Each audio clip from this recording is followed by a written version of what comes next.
Right. All right, so we're on. Yes. Great. Thanks, Chief. Hey, so are you able by any chance to throw up the agenda Yes. on the screen? Otherwise, I mean, I could do it, but I'm afraid if I switch back and forth to my views, How's that? it might, yeah, great. I just might need it blown up a little bit. Yeah, perfect. Good? Yeah, thank you very much. Okay, so the February 14th, 2022 Fire District 4 Board of Commissioners regular meeting is called to order because we have a quorum. Roll call should be pretty quick. I'm Mark Land, Commissioner. Steve Cooley, Commissioner. Jason Matterveen, Fire Chief. Great, thank you. So the next item on the agenda, I'll just go over the public comment portion here. Due to Governor Inslee's latest proclamation, members of the public will be able to hear the entire meeting via Zoom, and the link is provided except for executive session, but will not be allowed to speak or provide public comment. The next item on the agenda is our consent agenda, which has been provided to the commissioners in advance. This, the consent agenda includes the meeting minutes from January 10th regular meeting, the staff reports, the financial reports, and the vouchers. Just in summary, the total expense fund reserve was $22,8501, and February expenditures 1115.46. So I'd like to entertain a motion to approve the consent agenda, and even once the motion is on the table, of course, before we vote, there would be an opportunity to pull anything out of there or ask any questions. I move to approve that consent agenda. Seconded. It was moved and seconded to approve the consent agenda. Is there any other discussion on any of the items in there? Not for me. Yeah, Just me either. a point of clarification. That was the expense fund revenue Right. that you read, not the reserves. So. Oh, I'm sorry. That's okay. Nope. Just yeah. wanted to make sure that that was pointed out. So. Yeah, thank you. Okay, if there's nothing else, all those in favor say aye. Aye. Aye. Motion carries. So the next item on the agenda would be unfinished business. Is there any update on the interim fire commissioner position? We've received no applications or phone calls. I think it might be at a point where you need to reach out to maybe some people that you might know, or if you've got someone that is busy in neighborhoods or knows a lot of people in neighborhoods, maybe hire them as a recruiter for $0, of course. But yeah, see if you can round somebody up. I actually am talking with a potential candidate. She's given me a tentative maybe. She'll be able to get back to me maybe tomorrow if bottom line is she's interested, but is concerned about being too busy. But before I present her to you all, I will make sure she's interested and willing to move forward. So I should have an answer on that in a day or two. And I'm also working on some other opportunities or some other people. But I have one that's given me a maybe. So, and I think she would be really good, but let me find out from her for sure. And she said by tomorrow, she'd be able to let me know. And then if she says yes, I'll communicate that to you all and see what happens. Great. Yeah. Thanks, Steve, for working on that. You bet. Yeah, I guess it's unfortunate that through the advertising and putting it out there, sort of broadly publicized information, that we've maybe gotten to the point where the commissioners might have to just be a little bit more direct. You know, it's not as if we didn't try to go public, but yeah, we're on the clock, and it's important that we fill that spot. Yeah. All right. RFA merger update. Who's driving that? I'll go ahead and take that one. So spoken to Karen Reed, and I've spoken to you two commissioners individually, and about the idea of moving forward with one commissioner from each district, and then that commissioner will report back to the board for any decisions that would need to be made. Sounds like that's a go ahead, and speaking with both of you, Commissioner Cooley has agreed to take on that job. Karen and Bill Cushman and I are working on financial models, which is similar to what you saw through the RFA planning process, and should have something tied up this week, and we'll get our first meeting on the books, I would say, the week after. Great. I had a really good meeting with Karen last week. We talked for about an hour or so via Zoom, and we exchanged a lot of information. So that was really good. And from that, I've developed kind of my own to-do list. I'd be happy to share now or send it to you all later. But yeah, I've got, can I share real quick? Sure. Want to give you, that'd be great. I think it would. Yeah, you got to enable me, I think. You got to enable sharing. Oh, sorry. Yep. No Let worries. me stop sharing here. Yeah, no problem. Just want to give you a quick glance at it, and it's just to give you an idea of what's going on. But she gave me some really good suggestions about things that I or we as commissioners can be doing. And so I've incorporated that kind of into a brief plan of attack, so to speak. Great. Okay. Okay, you should be able to share. Yeah. Let me see if it's going to let me find that document. So far. Come on. Sorry. Oh, there it is. No. Yep, there it is. Okay. Anyway, so this just gives you kind of a brief overview of, are you able to see that? Yes. Okay, where did it go? I've lost it now. All right. Yeah, this is exactly why I asked Jason to put the agenda up there at the beginning. Is it too small for you to see, Commissioner Land? Well, if you don't mind, seeing my face, too close, if that ever happens. But no, I can. We're good. I'll zoom it in a little bit if that'll help. Oops, no, that was the wrong way, wasn't it? All right, how about we go? Is that better? Nice, thank you. Okay, it just gives you a general idea of some assumptions that I've made about our current state, where we want to be as a desired state, and some of the current constraints we're dealing with. And this is by no means complete. That's why it says draft.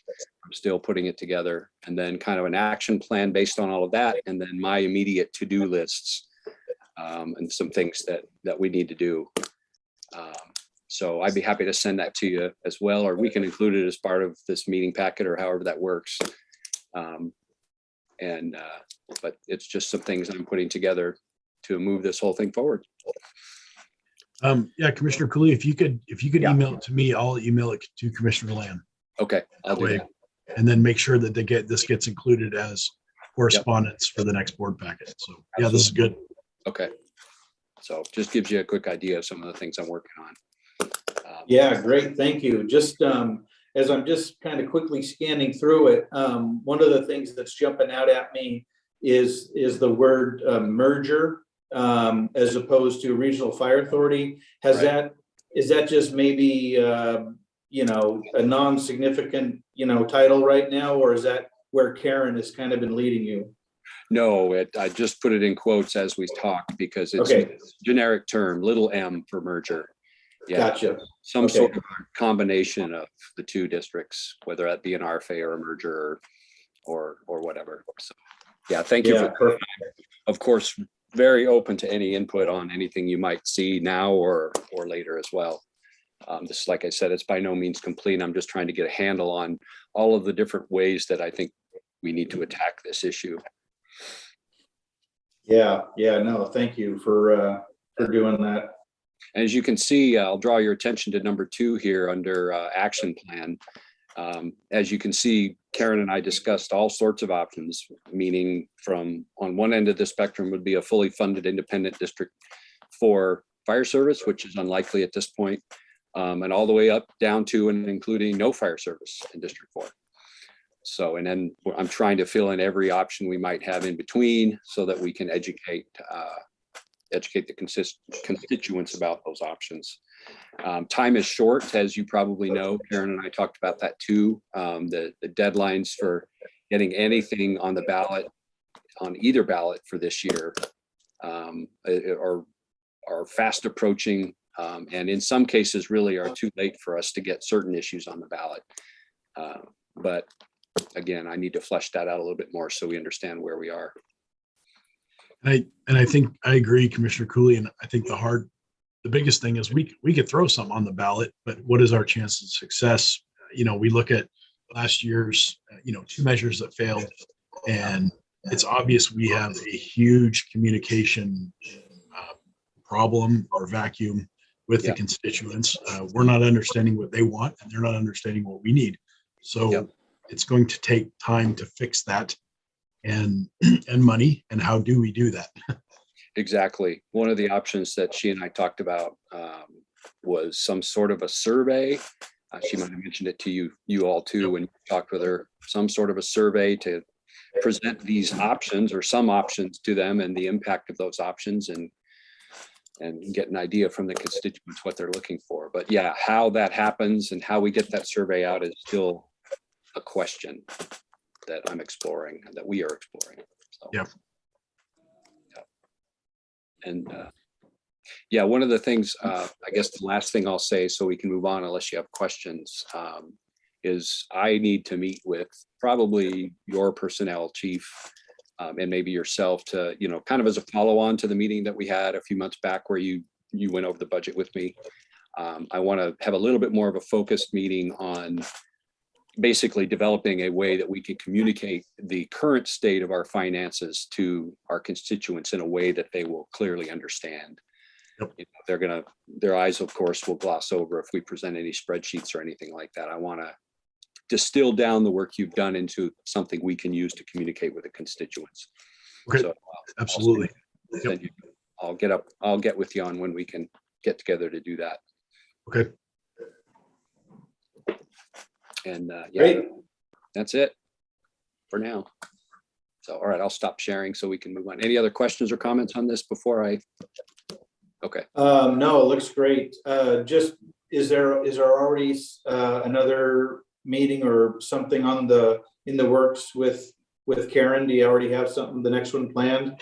Not yet. Karen and I are going to chat earlier this week, and I'll see what she and Bill Cushman have worked up as far as financial models, and then we'll get something on the books after that. Okay, great. All right, thank you all. Let me go back here.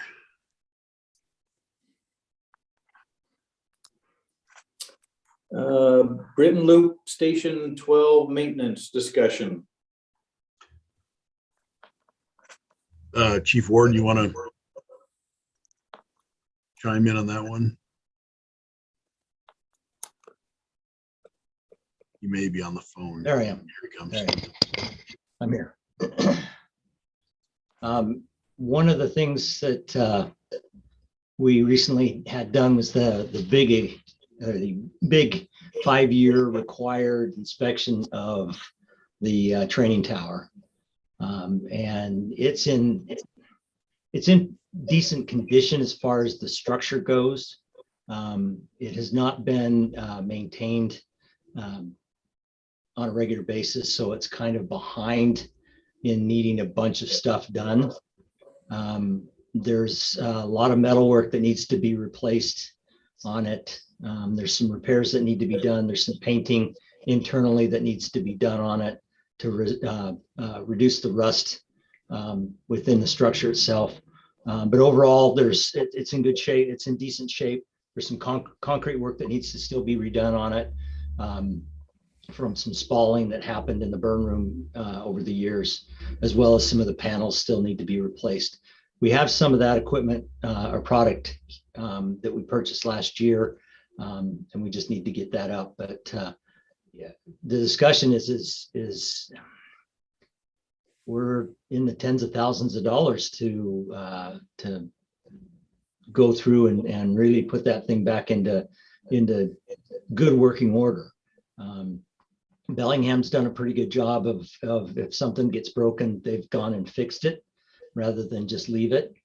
But again, it's kind of gotten to a point where it's in need of some decent maintenance. And again, that's going to be one of those things that we have to look at as far as budgeting goes for that actual building. The grounds itself are in pretty good shape. There are some issues with some heaving of the asphalt that happened over the summertime with that wild heat wave that we had. And it's actually caused a couple of cracks that you can stick your finger into, and that's going to require some repair. You can't just top coat those. They have to be cut out, or you're just going to continue to split. So I haven't even gotten bids for that, but Station 68 had the same situation happen, and the bid came back from that for that little area was a little over $5,000. So, and I haven't even done a full inspection of all the grounds down there to see if there's any additional heaving that's happened. There's a couple big spots as right at the top of the roadway as you go by the station. There's a couple of spots there. So that's kind of it in a nutshell. Just a discussion with you gentlemen to kind of give you an idea of there's some work that needs to be done. Great, thank you. Do you need anything from us right now as far as, what you're doing to move forward, or this was just kind of more of an update, FYI? More of an update right now. I'm going to work on getting some hard numbers for you so that you've got something to work off for budgeting purposes, and at least have some hard numbers to look at rather than some estimates right now. Sure, thank you. And either chief, the building envelope, what am I trying to say? The exterior envelope of the building maintenance that we were going to do, like the painting and things. How's that coming along? Well, we did get one bid from the painter that did the station bay doors here, and he is on our small works roster. We will get 2 other bids just because of the cost that's associated with it. It came back in, if I remember right, Chief, is right around $32,000 to paint both buildings. So both buildings, okay. Yeah. Okay, thank you. Yep, it's not going to be an inexpensive fix. So yeah, for sure. Where are we looking at getting that money from? Do we have an idea yet? Do we have money budgeted for that? Remind me, or is that something we need to look at reserve funds? We do have some money budgeted. It may be that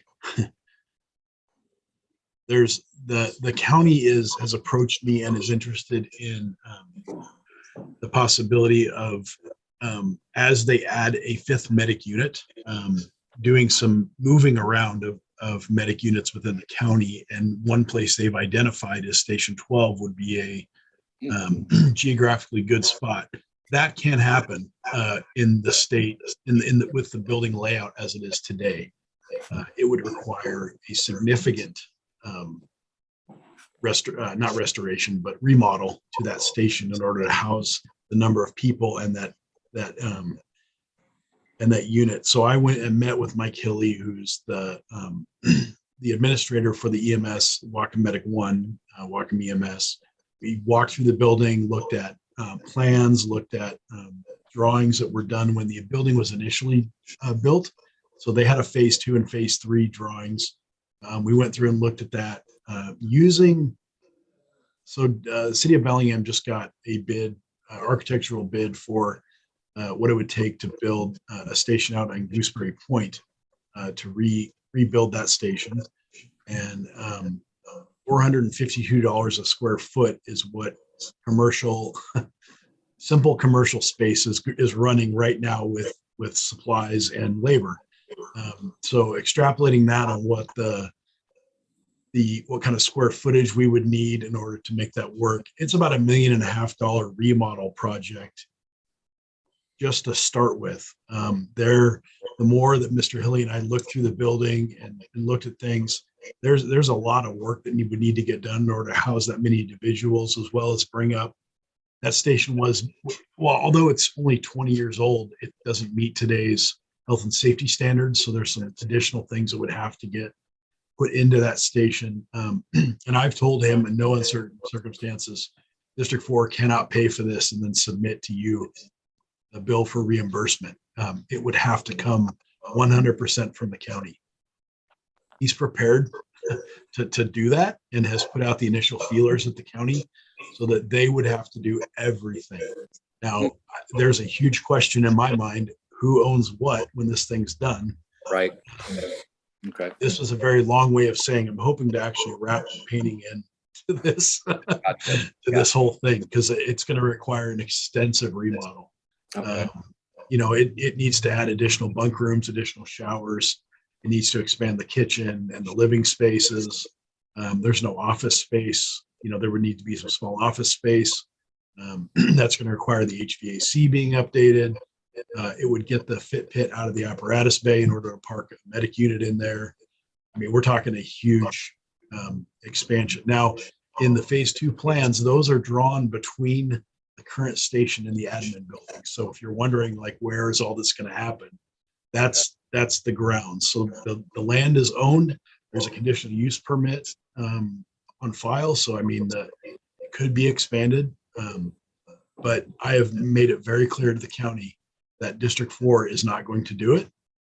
The county would have to do it. And I don't even have any idea how the legal ownership of that would come down in the end. But I'm hoping that, like I said, Commissioner Cooley, a long way around to answer your question. Yeah. That's where I'm hoping some of that money comes from. Gotcha. Okay. So we have some other options besides just our own reserve funds and stuff. So, Right. okay. It'll be interesting to see how that plays out. It's not something I'm super excited about yet. I mean, that's a long play, right?